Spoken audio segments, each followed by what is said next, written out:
print, email, Facebook, Twitter. More rare black kookaburra spotted in Western Australia, believed to be first sighting in state for decades. Australia's bird experts have had to trawl through the record books after the sighting of a rare black kookaburra in a Western Australian backyard.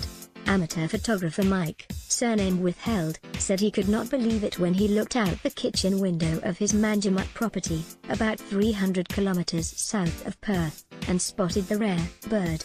"I saw this black bird on the garden shed and I said to my wife, crikey, that looks like a kookaburra, and I knew it was by the beak," he said. While sightings of black kookaburras have been recorded in parts of New South Wales, Victoria, and Queensland, there is little evidence of the bird ever being spotted in WA. Australian BirdLife magazine editor Sean Dooley has seen a lot of unique birds himself, and through correspondence from his readers, Patois black kookaburra had him trawling through his record books.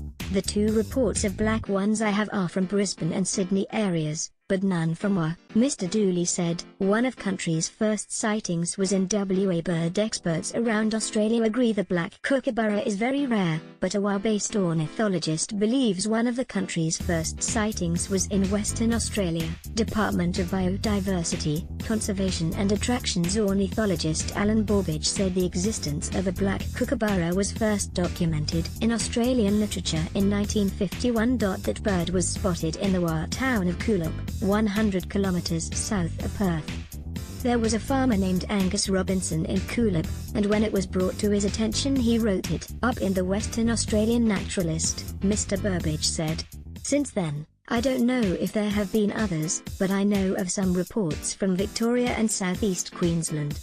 It probably is the first sighting for a long time."